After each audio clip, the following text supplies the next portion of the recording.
Thank you, Madam President. We begin in agreement. All labor has dignity. 100% agreement with that statement.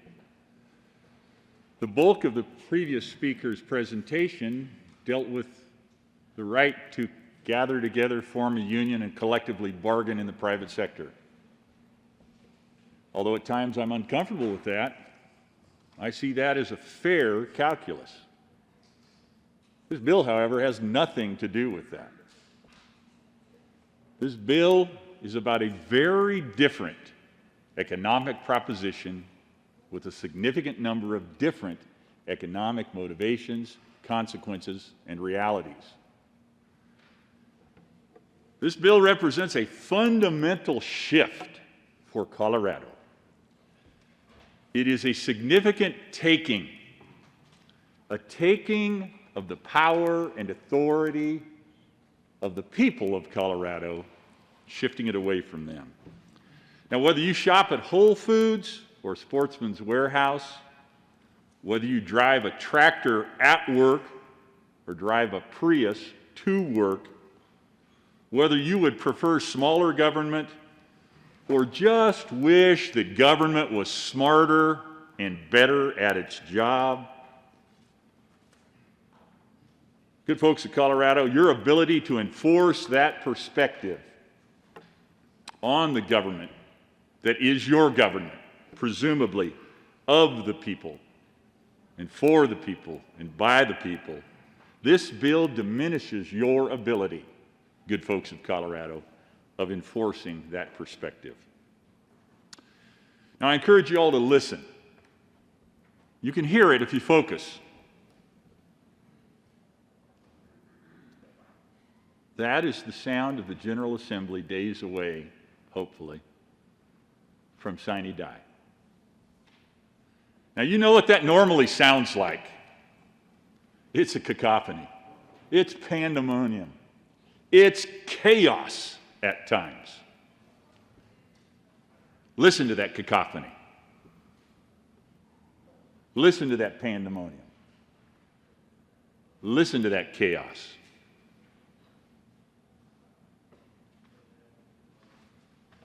That, Mr. and Ms. Colorado taxpayer, is the sound of inevitability. That's the sound of a larger and more costly government. And it happens at a time when the voters, the people of Colorado, have been told, you're welcome, but please, for your own health and the health of others, stay away. And what happens for you or to you, you'll find out about it later.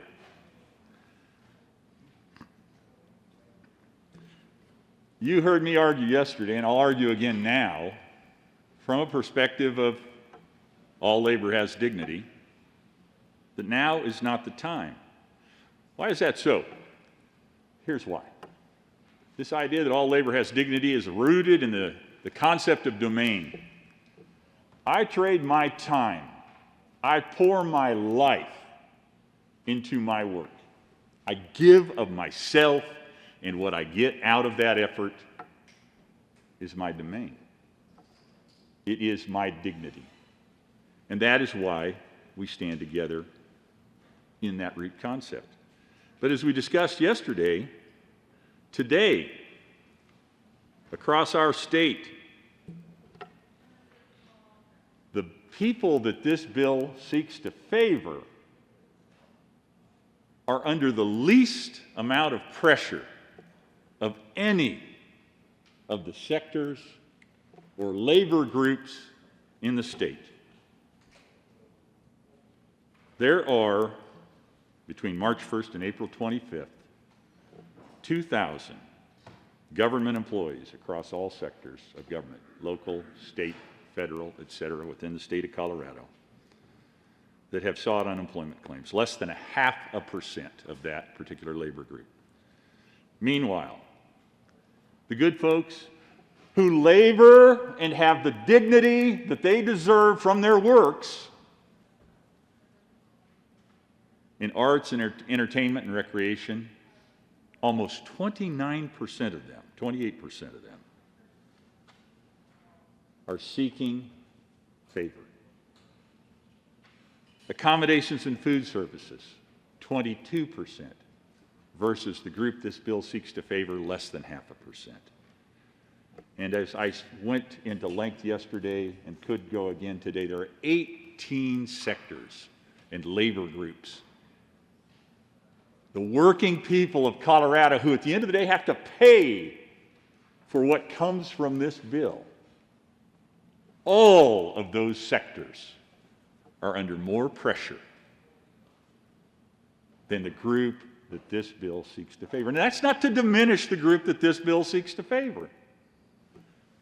But the reality is, now is clearly not the time. And we need to have a significant debate about whether public employee unions, which is what this bill creates, is the right thing to do. But clearly, not in this context, not at this time. Currently, public employees have an association, and they do advocate. They advocate effectively. They know this game. They know the business and the process of budgeting in government. They know the pressure points. They know how to establish the relationships. They have advantage already that all of those other labor groups that we discussed do not have, and all those other labor groups, the people of Colorado, are the ones who are going to pay the cost of an ever-expanding, ever more costly government as this bill will drive.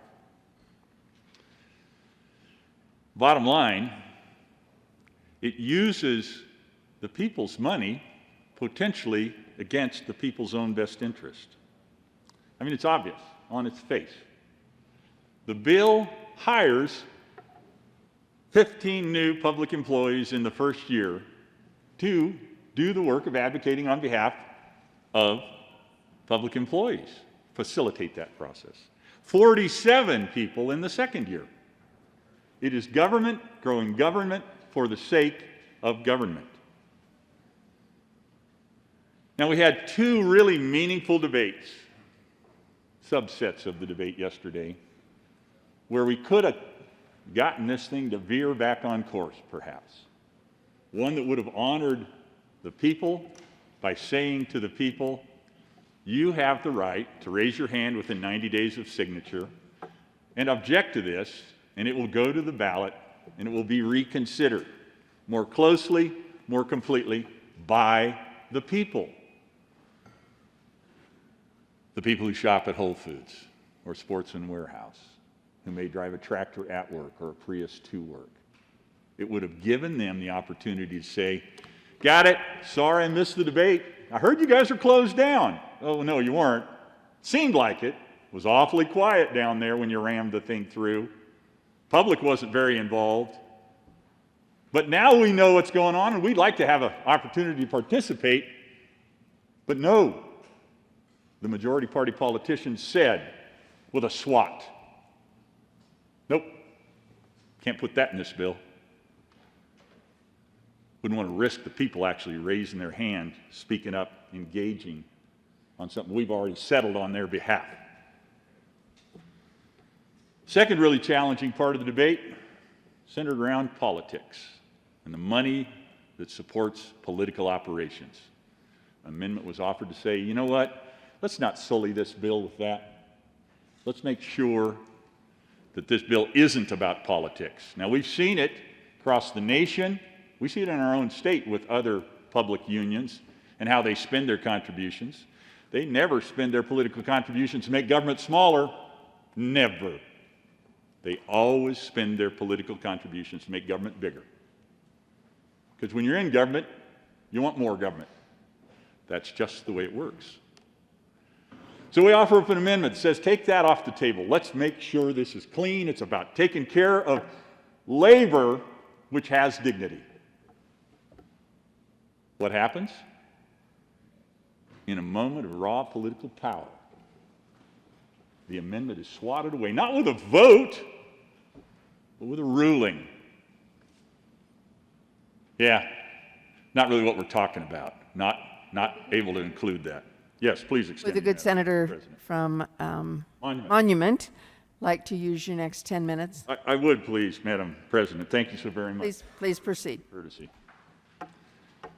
So swatted away, not voted away, swatted away a movement of political power. So we stand here in a quiet building. Jiminy Christmas, it's amazing how quiet it is. With little, if any, meaningful public engagement at this point in the process, certainly. Having told the public, yeah, I know the normal course of business gives you a right to say no, raise your hand, put it on the ballot, take it away. We're not even going to let you have that. In a time when they're not even in the building. So, this bill is going to move ahead. I do not think it is good public policy. I think now is absolutely not the time when other labor groups who strive and struggle and work and sweat and cry when they can't pay the bills and will be asked to pay the cost of ever-expanding government as they do that. Now is not the time to do this. We should have a debate about it, but not today.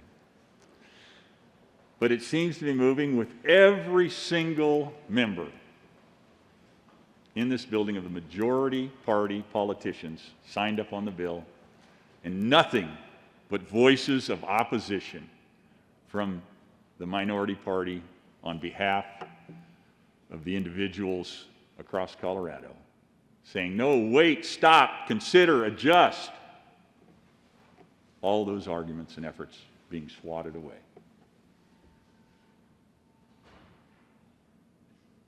I urge us all to reconsider.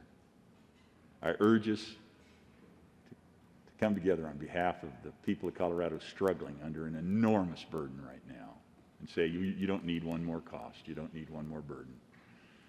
House Bill 1153 is not going to advance today. I urge your opposition to House Bill 1153. Madam President, thank you very much for your attention. Senator Moreno.